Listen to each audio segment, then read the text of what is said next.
天蠍座嚟緊呢一周，我睇到 Divine 俾你嘅 suggestion 係相信自己嘅能力係可以解決任何嘅事情咯。因為尤其是係現階段或者最近或者嚟緊呢一周，天蠍座嘅你需要去面對一啲選擇同抉擇嘅時候，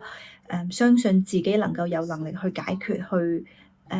因為我感覺到可能係嚟緊呢一周天蠍座嘅你，當你可能面對一啲你需要做抉擇選擇嘅時候，係你會引發到你好多不安同焦慮嘅情緒。但係調翻係希望天蠍座嘅你明白到，有時係不論你做咩選擇都好，其實都會係一個人生可能係你呢一刻你需要經歷嘅事情，而可能譬如就算。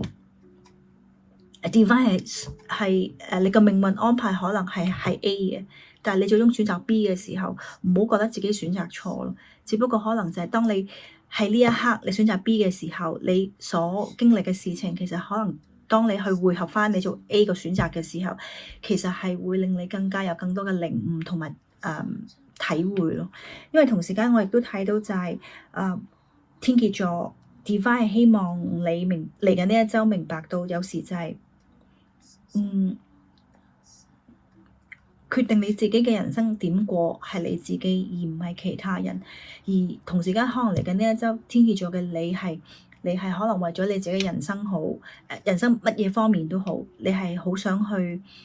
成就一啲事情，或者去 build up 一啲事情都好。你要明白到有時就係當你做咗個選擇嘅時候，就唔好後悔咯。OK。因為同時間我亦都睇到就係，天蠍座嘅你要學懂係嚟緊呢一周，當你做一啲決定嘅時候，你點樣 balance 你自己嘅內在。所謂 balance 嘅內在，正如我頭先所講，可能天蠍座嘅你嚟緊呢一周，當你要做選擇嘅時候，可能你仍然係會有嗰種三心兩意啊，你唔知點樣選擇抉擇好啊，你覺得你自己會做錯決定等等呢啲情況。我覺得 Divine 係希望你能夠 balance 到咯。正如我頭先所講，就係不論你呢一刻你做咩決定都好，其實可能係呢一刻係你嘅人生需要經歷嘅一啲事情咯。OK。